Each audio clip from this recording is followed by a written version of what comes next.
The three laws of robotics. A robot may not injure a human being or though in act allow a human being to come into harm. Number two, a robot must obey the orders given to it by human beings except where such orders would conflict with the first law. Number three, a robot must protect its own existence as long as such protection does not conflict with the first and second law. The zeroth law, a robot may not harm humanity or by inaction allow humanity to come to harm. Isaac Asimov, iRobot. The world of robots is changing, and it may take over in the near future. Robots are being made to be caregivers, surrogates for humans, and also to become familiar with the mechanics of the human body. Humanoid robots have been created to aid with disabled and also the elderly. An article by Louise Arson, The Future of Robot Caregivers, article Newsweek 2016. In this article, she basically speaks about how robots are being made to be caregivers. They're closing the age gap, the gap of the elderly and the caregiver that is providing the care. Because a lot of times what we are seeing is that the caregivers are being overworked and overwhelmed with the workload, that they are being careless, the elderly are getting hurt. But with the humanoid robots, they could come in, they can transfer the elderly resident or the disabled person from the bed to the wheelchair. They can help with the household chores. They can just assist with everyday living so that the elderly can become more comfortable with living at home. They are even being made to be listeners so that the elderly can have a listening ear at any point in time during their life, during the day, that they may feel that they need someone to speak to. Humanoids are also helping with the household chores. An article that I read by Access Science editors, which is called Domestic Robots, which was written in 2015. They manipulate objects. If an elderly person needs a light bulb changed, the robot can reach up there and change it for them, whereas this elderly person or this disabled person may not be able to reach these objects. They can sweep, they can mop, they can clean, they can dust.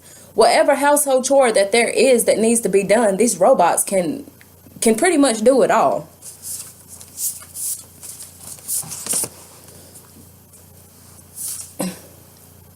They are being designed with a specific body type that matches the human being body so much. And they're being designed with this body type simply because they are being used to allow them to get into like physical positions that a human can get into, whereas it might put the human in danger. The robot is built with such technology that they can get like into tight spaces. Like, let's say you need something changed under your house, you need your furnace heater fixed under your house. These robots can manipulate themselves to get into that space without causing any harm or injury to anyone, and they can fix this stuff.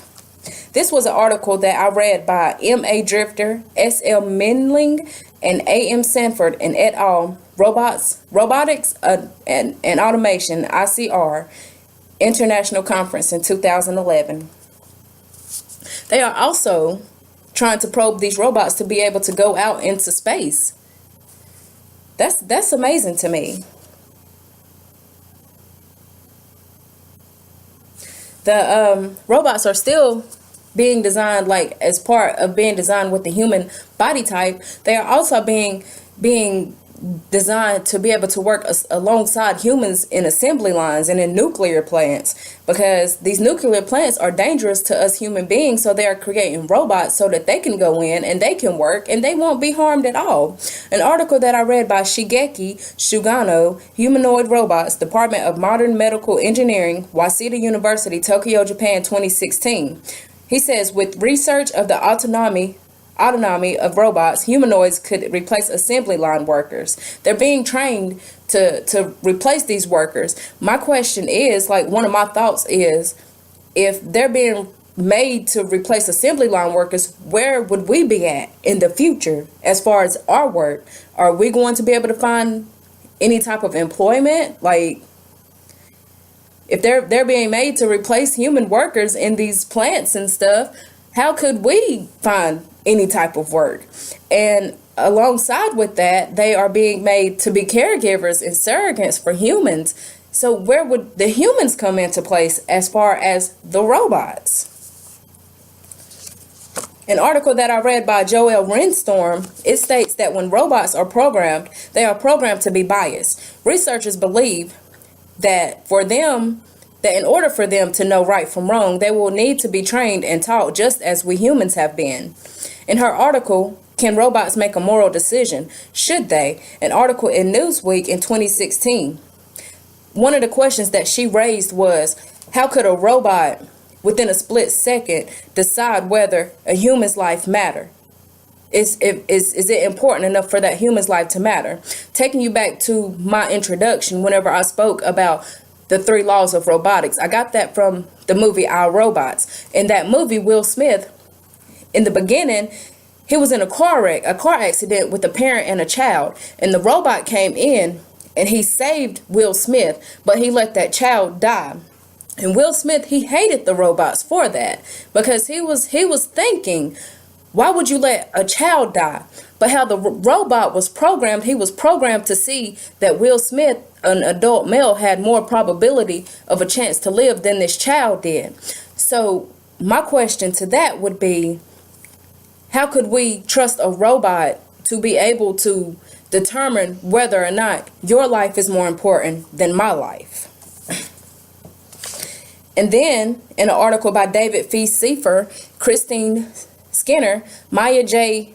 Maturik, it's called The Benchmarks for Evaluating Socially Assistive Robots. It's on pages 423 through 439 of this article, which was published in 2007. It says that the benchmark methods for evaluating the many factors of robotics design has not really been fully established. They still have to interpret the anthropology, the medicine, the psychology, and the interactions between humans and robots. But as long as they're working towards this, I can almost guarantee you that we will see a lot more robots. And they are designing robots to where there are some that are for the rich, but they're also designing robots that will be able to help, like, the poorer population could be able to afford.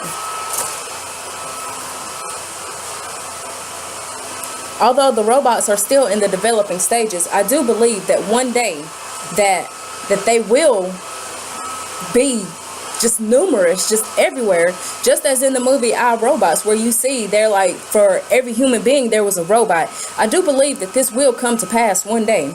And until that day, only thing that I have to say is I'll see you in the future.